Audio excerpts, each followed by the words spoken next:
Good day, and thank you for choosing to watch this video.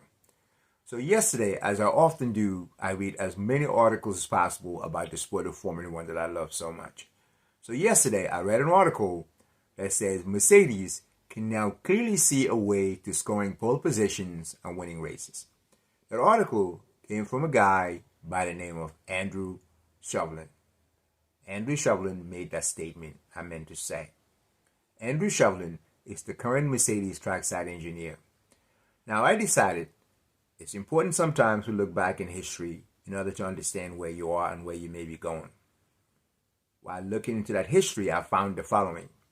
In 1997, a guy by the name of Ron Meadows was tasked to build a factory at Brackley with a capacity of 250 employees. Ron Meadows invited Andrew Shovlin the year later, October 1998. Andrew Shovlin is the guy who made that statement. Mercedes can now clearly see a way of scoring pole positions and winning races. Why is that important? In 1999, that pair completed the factory and the team BAR, or British American Racing, was born. BAR used Honda engines. Now, many believe that marriage failed because of a lack of trust between the Honda employees. At the time, 65% were Japanese and the rest were British or European. Did not work out. That team failed because in 2008, Honda decided to pull out of Formula One. In 2009 came Ross Brawn. Good piece of information. Ross Brawn, as we know, came from Ferrari along with Michael Schumacher and Jean Todt. Ross Brawn had a deal pending to use a Ferrari engine in the Brawn. As luck would have it, it didn't work out and the Mercedes engine was used in the Brawn.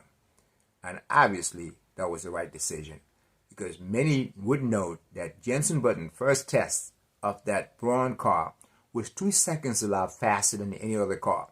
Many believe he was not within track limits, and it was shockingly, they discovered the car was superior to any other car, and yes, they did win the championship in 2009. The reason why it was worthy looking back is that Mike Elliott, who joined Mercedes in 2012. Now, it's important to remember that Mercedes had won at least one race every season from 2011. So Mike Elliott has never witnessed a winless season with Mercedes. Mike Elliott, first year in charge as technical director with the W13 in 2022. Mike Elliott is the boss of Andrew Shovlin. Is Andrew Shovlin defending or supporting the following statement? Because 2 weeks ago, Mike Elliott said the following. The W13, we realized hours after the release, testing at Silverstone, that we did indeed make a blunder, a huge mistake. And one would ask, when asked, what was the mistake, he refused to say for what he deemed to be secretive. And the reason many would wonder why wasn't it corrected is maybe because of the budget cap limitations of the year 2022. Who knows? We know Red Bull didn't care, at least according to many sources.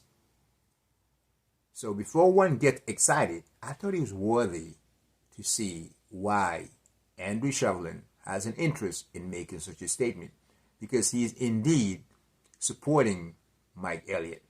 Mike Elliott knows his career, his success, despite the fact that he's been with Mercedes since 2012, depends on what the W14 would do next year. So for that, I thought it was worthy questioning the statement. For me, the one who is unfortunately paying the heaviest price is Sir Lewis Hamilton. Everyone knows that in 2021, Michael Masi robbed Lewis Hamilton of his 8th title. I didn't just say it, it's not an opinion, despite the fact that Max Verstappen sees that as an insult or a jab. And isn't it weird that Max Verstappen, who could not have been a success without Sky Sport, decided to boycott Sky Sport, supported by his team. That's, in my opinion, funny, isn't it? But the point I wanted to say is the following.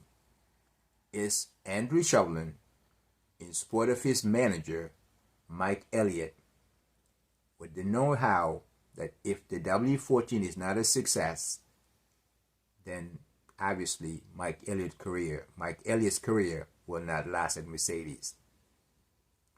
Mike Elliott spent the entire last year, if you remember, bragging about the opportunity given, obviously, that was given to him as the mastermind of the W13. I've never forgotten what he said. If you believe that Mercedes' success in the turbo era was luck, then wait till you see what we do with the W13. He's been wrong, and he has no other choice. Is Andrew Shovlin in support of his manager, or is he being honest? The guy, again, that's paying the heaviest price is the GOAT.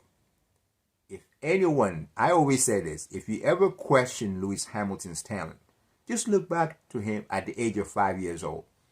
At the age of 5 years old, Sir Lewis Hamilton was the remote control car national champion.